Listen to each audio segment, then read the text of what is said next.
फलौदी का चुनावी पर्चा आउट, बंगाल पर सस्पेंस।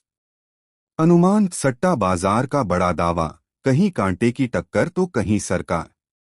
चुनावी मैदान में नेताओं के भाषणों से ज्यादा शोर अब फलौदी सट्टा बाजार के भावों का सुनाई दे रहा है। 5 राज्यों के रण में सटोरियों ने अपने पत्ते खोल दिए हैं, जो कहीं स्पष्ट बहुमत तो कहीं त्रिशंकु के खतरनाक संकेतों की ओर इशारा कर रहे हैं। सट्टा बाजार के ताजा रेट्स ने राजनीतिक गलियारों में खलबली मचा दी है। मार्केट से जुड़े लोगों की माने तो तमिलनाडु में सबसे कम रेट डीएमके का है और यह उसकी जीत का दावा है। वहीं पश्चिम बंगाल में सस्पेंस कायम है और कांटे की टक्कर है। यहां पर भाजपा टीएमसी के रेट में मामूली अंतर चल रहा है और जो आने वाले समय में कम या ज्यादा हो सकता है। वहीं असम व केरल में सट्टा बाजार का रेट सत्ता पक्ष की वापसी का इशारा कर रहा है। फलोदी सट्टा बाजार में रेट या भाव का गणित सीधा होता है, जिसका भाव जितना कम उसकी जीत की संभावना उतनी ही ज्यादा।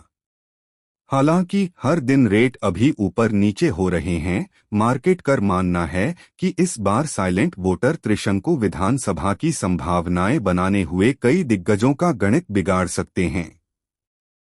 हालांकि सट्टा दंडनीय अपराध है और समाचार पत्र भी इसका समर्थन नहीं करता है। यह जानकारी बाजार के चल रहे रेट से क्या रुझान आ रहे सिर्फ उसको बताने की कोशिश मात्र है। राज्यों की स्थिति।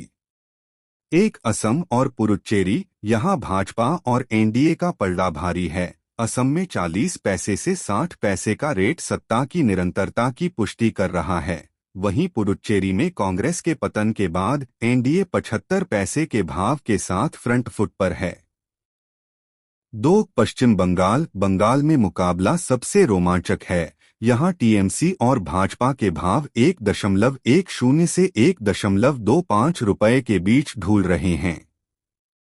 सटोरियों का मानना है कि यदि मतदान का ध्रुवीकरण बढ़ा तो राज्य त्रिशंकु विधानसभा की ओर बढ़ सकता है, जहां किगमेयर की भूमिका में निर्दलीय या अन्य क्षेत्रीय दल की भूमिका अहम हो सकती है।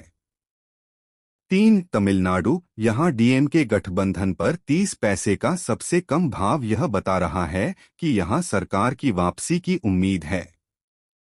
4 केरल, केरल के सट्टा बाजार में एलडीएफ सत्ता बरकरार रहने पर 85 पैसे का दाव लगा है, जो दशकों पुराने बारी बारी से सरकार आने के रिवाज के टूटने के संकेत दे रहा है।